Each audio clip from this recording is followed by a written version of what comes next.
সুপ্রিয় শিক্ষার্থীরা, পদার্থবিজ্ঞান দ্বিতীয় পত্র সেমিকন্ডাক্টর ও ইলেকট্রনিক্স বিষয়ের ধারাবাহিক ক্লাসে ট্রানজিস্টর নিয়ে আজকে আলোচনার বিষয়ে ষষ্ঠ লেকচারে সবাইকে স্বাগত জানাচ্ছি। আমি মনসুরুল আলম, প্রভাষক, পদার্থবিজ্ঞান, সাতকানিয়া সরকারি কলেজ।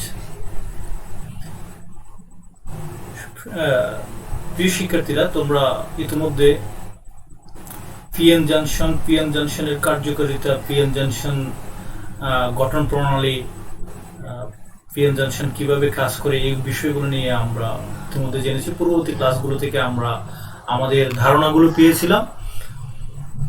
আজকে চলো আমরা আজকের ক্লাসে আমরা দেখি কি আছে আমাদের জন্য। দেখো তো শিক্ষার্থীরা, দেখো তো এই যে তোমরা এই যে আমি কতগুলো এখানে ছবি দিলাম তোমার, যে দেখো এখানে ল্যাপটপ, তারপর হচ্ছে ক্যামেরা, তারপর হচ্ছে মোবাইল ফোন, হ্যাঁ, টিভি, এরকম অনেকগুলো, মাউস, এগুলো অনেকগুলো, তুমি এই সমস্ত বিষয়গুলো সবগুলো ইলেকট্রনিক্সের ডিভাইস, তাই না? এইগুলো এখন মানুষের হাতের নাগালে চলে এসেছে। আমরা সবাই এখন এই ধরনের ডিভাইসগুলো ব্যবহার করে থাকি, আমরা সবাই এগুলোর সাথে পরিচিত, তাই না? হ্যাঁ, আচ্ছা, এই বিষয়গুলো, এই যে ডিভাইসগুলো মানুষের হাতে হাতে চলে আসার পেছনে কারণ কি জানো তোমরা? শুনলে অবাক হবে যে এটা সেমিকন্ডাক্টর ডিভাইসের একটা অবদান। সেমিকন্ডাক্টর ডিভাইসের স্পেশালি তোমরা বলতে পারো 1948 সাল থেকে 48 সালে যখন ট্রানজিস্টর আবিষ্কার হলো, এই ট্রানজিস্টর আবিষ্কার হওয়ার পর থেকে এটার উপর একটা বিশেষ করে সেমিকন্ডাক্টর ডিভাইসগুলোর উন্নতি সাধন হলো। তো আমরা দেখি এই ট্রানজিস্টর, এই যে আমরা এখানে 3 প্রান্ত বিশিষ্ট কতগুলো ডিভাইস দেখতে পাচ্ছি। দেখো এখানে 3টা প্রান্ত আছে এই ডিভাইসগুলোতে, এই প্রত্যেকটা ডিভাইসগুলোতে। এগুলো একটা তোমার আমরা এগুলোকে সার্কিট বলে থাকি। এই সার্কিটগুলোতে দেখো তোমরা 3টা প্রান্ত আছে প্রত্যেকটা সার্কিটে, এরকম 3 প্রান্ত বিশিষ্ট কতগুলো ডিভাইস, যেগুলোকে আমরা ট্রানজিস্টর বলে থাকি। এরকম অনেকগুলো ট্রানজিস্টর একত্রিত হয়ে আমাদের আইসি তৈরি করে থাকি, ইন্টিগ্রেটেড সার্কিট যেগুলোকে বলে থাকি, অথবা আমরা চিপসও বলি অনেকে। এইগুলো তৈরি হওয়ার পরে অনেক বিশাল বিশাল ধরনের এই আজকে এই যে ইলেকট্রনিক্সের ডিভাইসগুলো, অনেকগুলো চিপস, এরকম ট্রানজিস্টরের সমন্বয়ে আরো অনেকগুলো ইলেকট্রনিক উপাদান থাকতে পারে, ইলেকট্রিক্যাল উপাদান আছে, তবে মূলত ট্রানজিস্টরটার উপর বিশেষ করে বেশি জোর দেওয়া হয়। তো চলো আমরা একটু দেখি এই 3 প্রান্ত বিশিষ্ট এই ডিভাইসটা, যেটাকে আমরা ট্রানজিস্টর বলতেছি, সেটা নিয়ে একটু আমরা আলোচনাগুলো দেখব। তুমি দেখো, তুমি পিএন জাংশন পড়েছো, তাই না?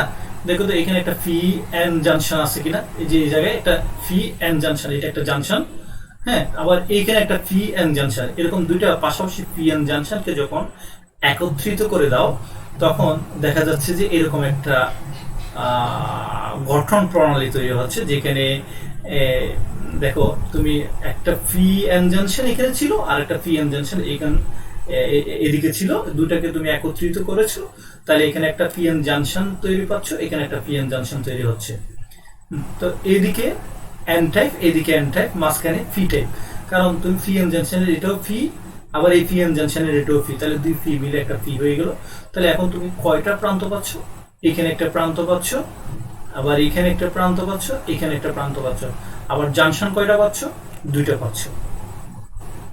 এইভাবে 2টা পিএন জাংশনকে যখন একত্রিত করা হয়, তখন আমরা 2টা জাংশন পাবো এবং 3টা টার্মিনাল পাবো, 3টা প্রান্ত পাবো। একটা টার্মিনালকে আমরা ইমিটার বলি, সংগ্রাহক, আর একটা টার্মিনালকে আমরা কালেক্টর বলি, বা সরি, ইমিটার যেটা আমরা সেটাকে নিঃসারক বলি, আর কালেক্টর যেটা সেটাকে আমরা সংগ্রাহক বলি। আর 2টা ইমিটার এবং কালেক্টরের মাঝখানে যেটা থাকে সেটাকে আমরা ফিট বা ব্যাস বলি। একটা আসি, এই যে দেখো, তুমি খেয়াল করে দেখো, যেটা কালেক্টর অঞ্চল আছে সেটাতে একটু দেখো, সেই অঞ্চলটা সবচেয়ে, এই 3টা অঞ্চলের মধ্যে কালেক্টর অঞ্চল যেটা আছে সেটা একটু বেশি প্রশস্ত থাকবে অন্য 2টা অঞ্চলের চেয়ে, এটা একটু প্রশস্ততা বেশি হবে। আর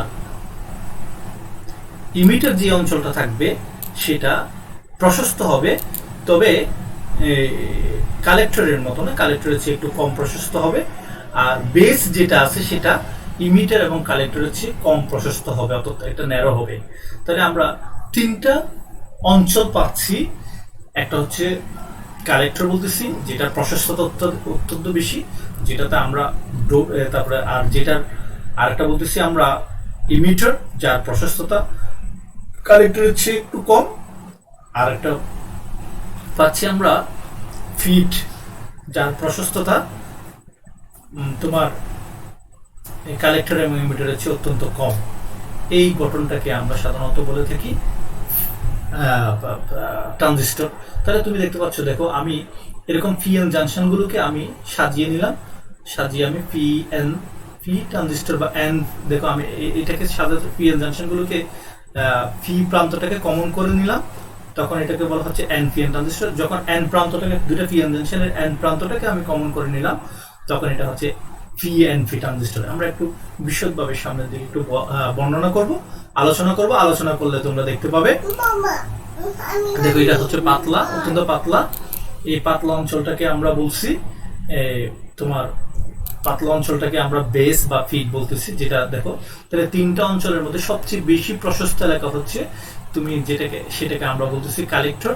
আর যেটা কম প্রশস্ত সেটাকে আমরা বলছি ইমিটার। আর সবচেয়ে যেটা পাতলাস্ত সেটাকে আমরা বলতেছি বেস বা ফিট। বোঝা যাচ্ছে? আচ্ছা, আসো তাহলে আমরা একটু আলোচনা করে দেখি। আমি আগেই বলেছিলাম যে দুটা পিএন জাংশনকে পরস্পরকে একত্রিত করে ফেলবো। একত্রিত করলে যে স্ট্রাকচারটা তৈরি হবে সেটাকে আমরা বলবো পিএন জাংশন, সেটাকে আমরা বলছি পিএনপি ট্রানজিস্টর অথবা এনপিএন ট্রানজিস্টর।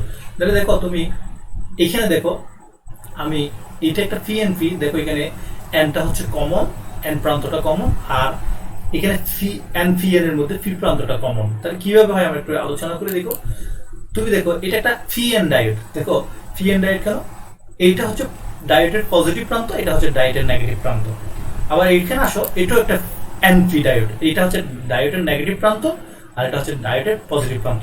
তাহলে নেগেটিভ প্রান্ত দুইটা কমন হয়ে গেল, অর্থাৎ এন অঞ্চলটা কমন হয়ে গেল। দেখো তো এন অঞ্চলটা কমন হয়ে গেল। তাহলে মাঝখানে এন অঞ্চলটা কমন হয়ে গেল, তো মাঝখানের জায়গাটা এন হয়ে গেল, পাশের দুটো জায়গা পি হয়ে গেল। দেখো এদিকেও পি, এদিকেও পি। তাহলে এটাকে বলা হচ্ছে পিএনপি ট্রানজিস্টর। PNP transistor.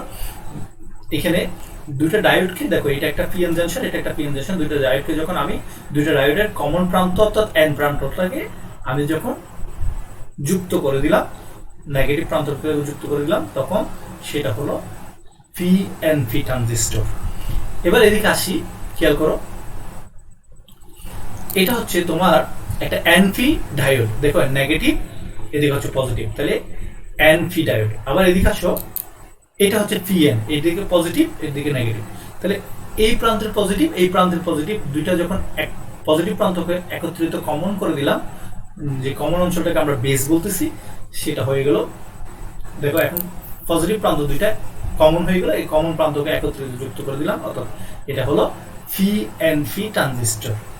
তাহলে আমরা দু ধরনের ট্রানজিস্টর দেখলাম, একটা হচ্ছে এনপিএন ট্রানজিস্টর এদিকে, আর একটা দেখলাম পিএনপি ট্রানজিস্টর। পিএনপি ট্রানজিস্টরের মধ্যে কমন প্রান্ত হচ্ছে এন প্রান্তটা কমন, এটাকে আমরা বেস বলতেছি। পিএনপি ট্রানজিস্টরের মধ্যে কমন হচ্ছে এনটা, সেটাকে আমরা বেস বলতেছি।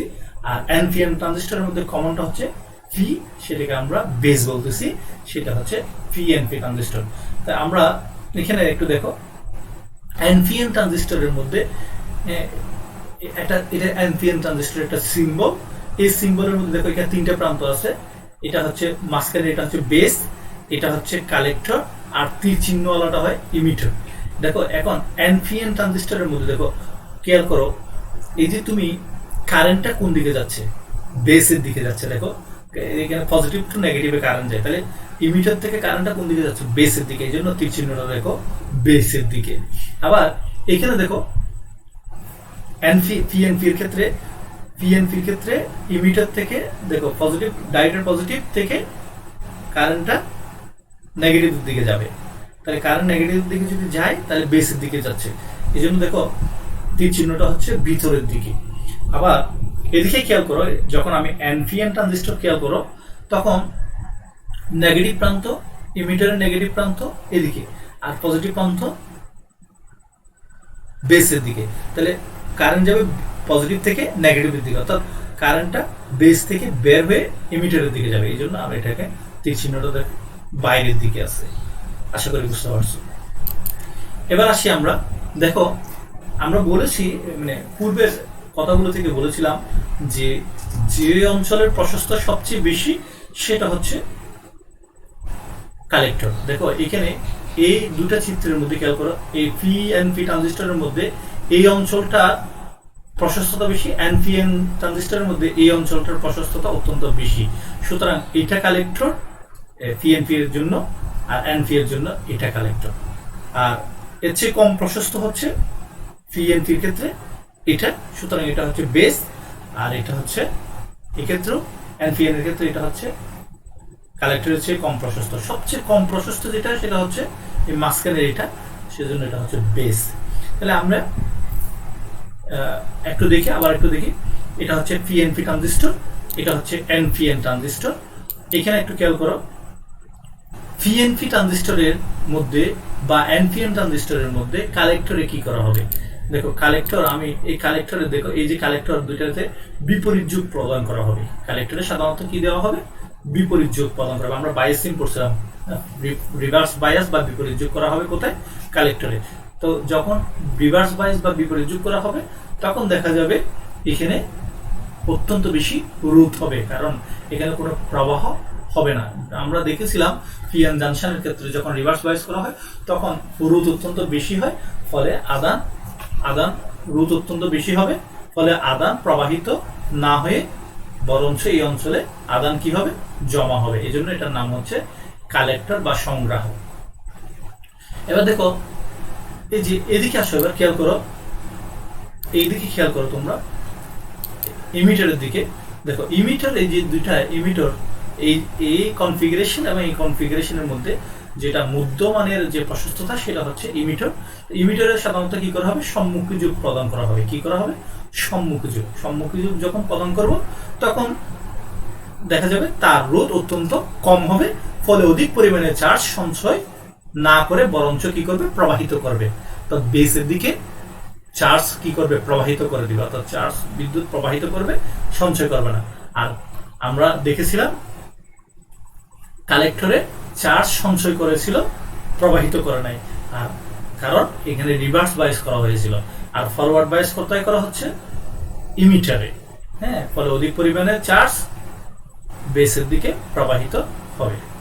আর বেসে সাধারণত অল্প পরিমাণে তোমার ডোপিং করা হয়, যার কারণে এটার রোধ স্বল্প পরিমাণের রোধ থাকে, কিছু পরিমাণ চার্জ এখানে সঞ্চয় করে, বাকি অধিকাংশ চার্জ কালেক্টরের দিকে বেস থেকে এমিটার থেকে আগত চার্জ, অধিকাংশ এমিটারের যেহেতু চার্জগুলো বেসের দিকে পাঠিয়ে দেয়, অর্থাৎ জাংশনের দিকে পাঠিয়ে দেয়, সেই জাংশনের কিছু চার্জ বেসে সংগ্রহ হয়ে বাকি চার্জগুলো তোমার কালেক্টরে প্রবাহিত করে। আমরা একটু দেখি ট্রানজিস্টর কাকে বলে, এখন আমরা একটু আলোচনা করি। Transistor is a combination of the words transfer and resistor called transistor. রোধ এবং ট্রান্সফার, রেজিস্টার, এই দুইটার সমন্বয়ে তোমার ট্রানজিস্টরটা তৈরি হয়। এটা বলার কারণ হচ্ছে ট্রানজিস্টর সাধারণত এক ইনপুট থেকে আউটপুটে রোধটাকে স্থানান্তর করে, অর্থাৎ প্রবাহটাকে স্থানান্তর করে, চার্জটাকে স্থানান্তর করে। দেখা যাচ্ছে আমি যদি ইমিটারে যদি ফরওয়ার্ড বায়াস করা হয়, অর্থাৎ ইনপুটটা দেওয়া হয়, তখন দেখা যাচ্ছে কালেক্টরে সেটা ইমিটার অথবা বেসে যখন আমরা ইনপুটটা দিই তখন দেখা যাচ্ছে কালেক্টরে যে আউটপুটটা পাচ্ছি সেই আউটপুটটা আমরা প্রবাহটা অনেক বৃদ্ধি পাচ্ছে অথবা ভোল্টেজটা বৃদ্ধি পায়, সেজন্য এটাকে ট্রানজিস্টর বলা হয়। তা আমরা গতানুগতিক সংজ্ঞাটা দেখি। ট্রানজিস্টর একটি ডিভাইস যা ভোল্টেজ বা প্রবাহকে নিয়ন্ত্রণ করে এবং বৈদ্যুতিক সংকেতের জন্য সুইচ বা গেট হিসেবে কাজ করে। ট্রানজিস্টর একটি অর্ধপরিবাহী উপাদানে তিনটি স্তর থাকে, প্রতিটি স্তর প্রবাহ বহন করতে সক্ষম। একটি ট্রানজিস্টর প্রবাহ বা ভোল্টেজ প্রবাহকে নিয়ন্ত্রণ করে এবং বৈদ্যুতিক সংকেতের জন্য সুইচ বা গেট হিসেবে কাজ করে। ট্রানজিস্টর আরো কিছু কাজ করতে পারে, সেই কাজগুলো আমরা আলোচনা করি। এটি বৈদ্যুতিক সংকেতকে বিবর্ধিত করতে পারে, তাই এর নাম অ্যাম্প্লিফায়ার। এটি ট্রানজিস্টর একটা সুইচের মতো আচরণ করতে পারে, তাই ট্রানজিস্টরকে সুইচ বলা হয়। আর প্রতিটি স্তর বিভিন্ন মাত্রায় ডোপিং করা থাকে, আবার প্রতিটি স্তরের পুরুত্ব ভিন্ন হয়, যেটা আমরা আগে আলোচনা করেছি। এবং বিভিন্ন সবচেয়ে বেশি হেভিলি ডোপড করা থাকে তোমার অল্প তোমার যে কি বলে যে ডোপিং বেশি করা হয় কালেক্টরে, আর মডারেটলি করা হয় তোমার হচ্ছে বেসে, আর সবচেয়ে কম করা হয় ইমিটারে। প্রতিটি স্তরের রোধও ভিন্ন হয়, এটা আমরা দেখেছি। রোধ ভিন্ন হওয়ার কারণ হচ্ছে ফরওয়ার্ড বায়াস করা হয়, বেস ইমিটারে ফরওয়ার্ড বায়াস করা হয় সাধারণত, আর বেস কালেক্টরে রিভার্স বায়াস করা হয়, যার কারণে রোধের ভিন্নতা আমরা পরিলক্ষণ করি। তো দেখি আমরা একটু দেখো, পিএনপি ট্রানজিস্টরের মধ্যে পি অঞ্চলে হোল সংখ্যা বেশি থাকবে, ইলেকট্রন কম থাকবে, কারণ পি অঞ্চলে মেজরিটি ক্যারিয়ার। তাই এখন যেহেতু পিএনপি ট্রানজিস্টর, এখানে পি এবং এন এর মাঝখানেও একটা জাংশন তৈরি হবে, আবার এদিকে পি এবং এন এর মাঝখানে একটা জাংশন তৈরি হবে। তো পিএন জাংশনের মধ্যে আমরা জানি যদি এটা সিলিকনের পিএন জাংশন হয়, তাহলে এখানে একটা ডিফ্লেকশন লেয়ার তৈরি হবে, যেখানে এটা এখানে একটা ডিফ্লেকশন লেয়ার তৈরি হবে। সেই ডিফ্লেকশন লেয়ারটার মধ্যে চার্জ থাকবে, এটা আমরা আগে আলোচনা করছি। এটা আলোচনা আমরা যখন পিএন জাংশন করছি, তাহলে এই দুইটা পিএন জাংশন তৈরি হয়ে গেল। পিএনপি ট্রানজিস্টরের মধ্যে দেখা যাচ্ছে দুইটা পিএন জাংশন তৈরি হচ্ছে, একটা যে এটা দেখো, হ্যাঁ, এই দুইটা পিএন জাংশনের মধ্যে ডিফ্লেকশন লেয়ার থাকার কারণে এখানে পর্যাপ্ত সংখ্যক পজিটিভ এবং নেগেটিভ চার্জ তৈরি হচ্ছে, এদিকেও পজিটিভ এবং নেগেটিভ চার্জ তৈরি হচ্ছে, ফলে একটা বিভব প্রাচী তৈরি হচ্ছে। আমরা জানি এটা যদি সিলিকনের ক্ষেত্রে এটা 0.7 ইলেকট্রন ভোল্ট হয়ে থাকে, তাই আমরা ধরে নিলাম এটা সিলিকন যদি হয়। দেখো, আমরা একটা পিএনপি ট্রানজিস্টরে যদি আমি আলোচনা করি, তাহলে দেখো আমি বলেছিলাম পিএনপি ট্রানজিস্টরের ক্ষেত্রে ইমিটার যেটা তীর চিহ্ন থাকে সেটা ইমিটার, যেহেতু কারেন্টটা বেসের দিকে প্রবাহিত হয় তাই তীর চিহ্নটা ভিতরের দিকে। আর এদিকে দেখো, এখানে যে এই অপশনটা দেখলে তুমি দেখো, আমরা বেস এবং ইমিটারের মধ্যে ভোল্টেজটা প্রয়োগ করা হবে, ইনপুটটা প্রয়োগ করা হবে, এবং কালেক্টর এবং ইমিটারের মাঝখানে আমরা কালেক্টর এবং ইমিটারের আউটপুটটা আমরা গ্রহণ করব। এটা হচ্ছে একটা ট্রানজিস্টরের চিত্র, 3 প্রান্ত আছে দেখো, হ্যাঁ, এটা মাঝখানেটা হচ্ছে বেস, আর যেটা তীর চিহ্ন থাকবে সেটা হচ্ছে ইমিটার, আর যেটা তীর চিহ্নবিহীন সেটা হচ্ছে কালেক্টর। বাইরে তীর চিহ্ন না, মানে এই গুলের মধ্যে তীর চিহ্নটা হতে হবে। তা আমরা এটা এনপিএন ট্রানজিস্টর, একইভাবে এনপিএন ট্রানজিস্টরের মধ্যে এখানে একটা পিএন জাংশন তৈরি হবে, এখানে একটা পিএন জাংশন তৈরি হবে, সেটা তোমরা জানো কিভাবে তৈরি হয়, তোমরা এটা অলরেডি তোমরা দেখেছো, এটা নিয়ে আলোচনা করার দরকার নেই। তো এনপিএন ট্রানজিস্টরের দেখো, এই যে এনপিএন ট্রানজিস্টর যদি তৈরি করি, এখানে পিএন জাংশন। তো এটাকে দেখো, সাধারণ অবস্থায় এই পিএন এটা তোমার বিদ্যুৎ পরিবহন করে না, এটাকে বায়াসিং করতে হয়। বায়াসিং করলে এটা সচল হয়। তো বায়াসিংয়ের সময় আমি বলছিলাম ইমিটার কালেক্টর, ইমিটার এবং বেস সবসময় ফরওয়ার্ড বায়াস করা হবে। দেখো এনপিএন ট্রানজিস্টরে, তাহলে এখানে নেগেটিভ লাগাতে, এটাকে ফরওয়ার্ড করার জন্য, এটা ইমিটারকে ফরওয়ার্ড করার জন্য, তাহলে ব্যাটারির নেগেটিভ অংশ লাগাতে হবে, আর ব্যাটারির পজিটিভ অংশ যাবে পি এর সাথে। তাহলে এটা বেস ইমিটার, এটা কি হয়ে গেল, ফরওয়ার্ড হয়ে গেল।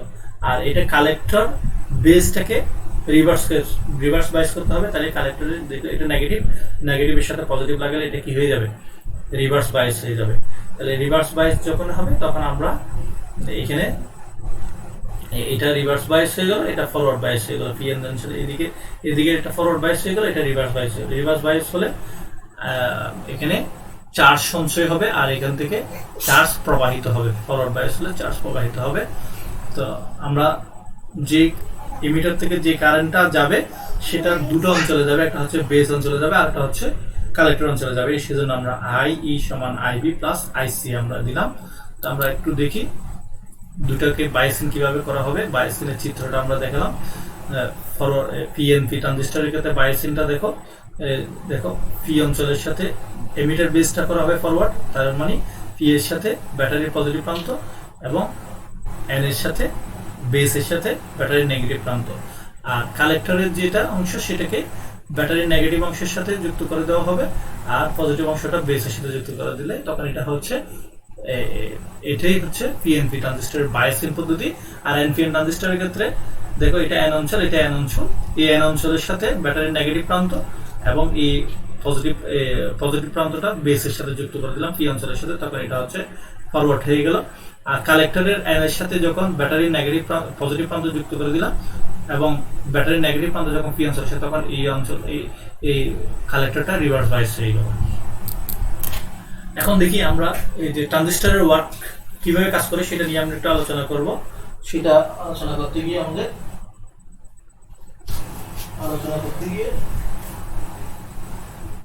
দেখো একটু আলোচনাটা আমরা করি। আলোচনাটা এইভাবে করতে হবে। There are two types of semiconductors. আমরা একটু দেখি একটা এনপিএন ট্রানজিস্টরের একটা আলোচনা আমরা দেখতেছি। পিএনপি বা এনপিএন ট্রানজিস্টরের আলোচনা খেয়াল করো। আমরা এখানে এনপিএন নিয়ে আলোচনা করবো। আপাতত আমরা পিএনপিটা আলোচনা করবো না। এনপিএন এর কার্যপ্রণালী যদি তোমরা বুঝতে পারো তাহলে পিএনপি এর কার্যপ্রণালী বুঝতে পারবে। দেখো আমরা একটা এনপিএন ট্রানজিস্টরের গঠন প্রণালী আঁকতেছি। এটা এন অঞ্চল, এটা পি অঞ্চল, এটা পি অঞ্চল, এটা এন অঞ্চল। তাহলে আমরা যেটা প্রশস্ততা কম সেটা এমিটার, আর সবচেয়ে কম পাতলা স্তর যেটা সেটা হচ্ছে বেস, আর যেটা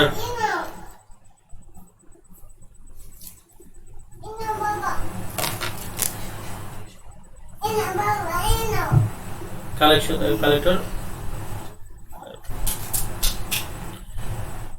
দেখো আমরা এই যে প্রশস্ততা সবচেয়ে বেশি সেটা হচ্ছে কালেক্টর নিয়ে আমরা দিলাম কালেক্টরে। দেখো আমি বলেছিলাম কালেক্টরটা রিভার্স বাইস করা হবে। তাহলে আমরা একটু আসলে আমার বেবিটা একটু ডিস্টার্ব করার কারণে আমি একটু খেয়াল করো, আমরা একটু দেখাচ্ছি। এই যে দেখো বড় অঞ্চলটা, আমরা যে বড় অঞ্চলটা দিচ্ছি সেটা হচ্ছে কালেক্টর, আর যেটা মধ্যমানের প্রশস্ততা সেটা হচ্ছে ইমিটর, আর সবচেয়ে পাতলা সেটা হচ্ছে বেস। তাহলে আমরা এখন দেখো এই যে আমরা এখানে কালেক্টর দিচ্ছি। এখন আমার কাজ হচ্ছে এটাকে সচল করার জন্য বায়াসিং করতে হবে এনপিএন ট্রানজিস্টরকে। যেহেতু কালেক্টরকে আমার রিভার্স বাইস করতে হবে, তাই কালেক্টরের এন এর সাথে আমি ব্যাটারির পজিটিভ প্রান্ত যুক্ত করলাম, রিভার্স বাইস হয়ে গেল। রিভার্স বাইস হলে আমরা জানি পিএন জাংশনটা ডিফ্লেকশন লেয়ার অনেক বড় হবে। এই যে দেখো বড় হচ্ছে। আবার দেখো নেগেটিভের সাথে ব্যাটারির নেগেটিভ যুক্ত করলাম, তাহলে এটা কি হয়ে গেল? ফরওয়ার্ড বাইস হয়ে গেল, যার কারণে এটা তোমার এটার ডিফ্লেকশন লেয়ারটা ছোট হচ্ছে। আর এই যে এই জায়গা থেকে এই জায়গা পর্যন্ত, অর্থাৎ ইমিটার টু কালেক্টর পর্যন্ত যেটা ভোল্টেজ ড্রপ হবে সেটা হচ্ছে বিসি, আর ইমিটার এবং বেসের মধ্যে যে জাংশনে যে ভোল্টেজটা হবে সেটা হচ্ছে বিবি, আর কালেক্টর এবং বেসের মধ্যে যেটা ভোল্টেজ উৎপন্ন হবে সেটা হচ্ছে বিসিডি। তাহলে আমরা দেখতেছি বিবি যদি আমার সিলিকনের তৈরি হয় তাহলে বিবিটা হবে 0.7 ভোল্ট।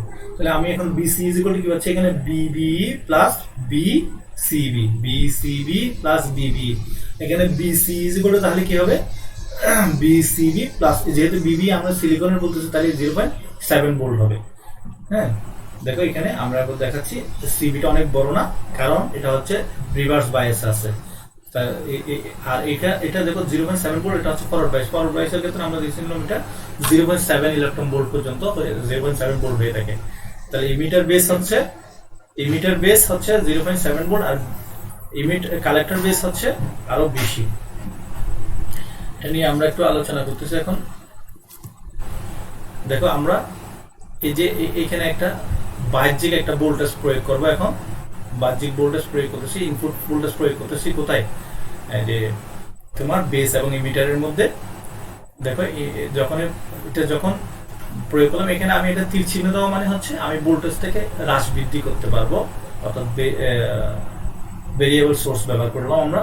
যখন এই ভোল্টেজটা 0.7 ভোল্টের চেয়ে বেশি হয়, এই ভোল্টেজটা যখন 0.7 ভোল্টের চেয়ে বেশি হবে, অর্থাৎ আমি যে এখানে ইমিটার বেসের মধ্যে যে ভোল্টেজটা প্রয়োগ করতেছি সেটা যখন 0.7 ভোল্টের চেয়ে বেশি হবে, আমরা জানি তখন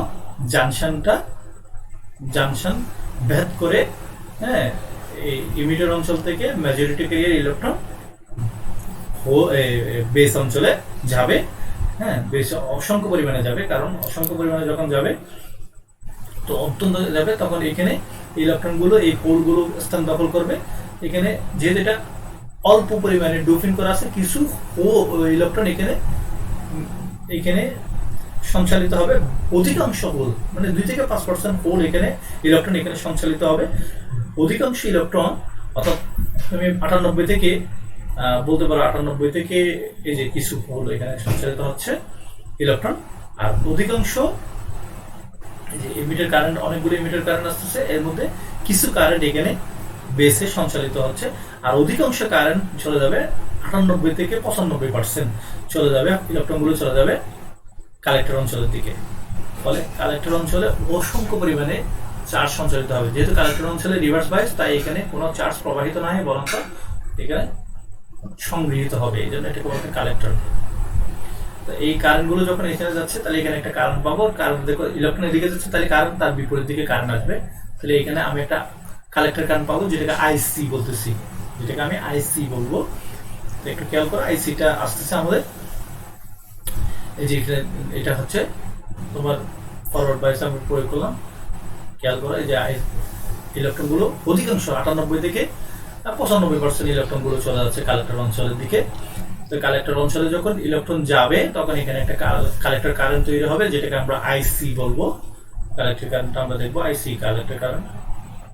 আর কিছু তো বলছি 2 থেকে 5% ইলেকট্রন বেসের মধ্যে সংগৃহীত হবে, সেগুলো তার কারণে এখানে একটা কিছু কারেন্ট পাবো, সেটা বলবো আইবি আইসি। তাহলে আই এর কারেন্টটা আইবি পেলো, আইসি পেলো, সুতরাং I is equal to IC plus IB. আমরা এটা বুঝলাম। তারপর হচ্ছে আমাদের এখানে ভোল্টেজ গেইন হবে বিটা, যেটা প্রবাহ gain IC divide by IB, অর্থাৎ আমরা আউটপুটের কারেন্ট পাচ্ছি কত,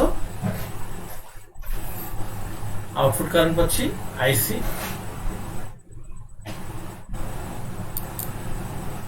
তাহলে আমরা দেখো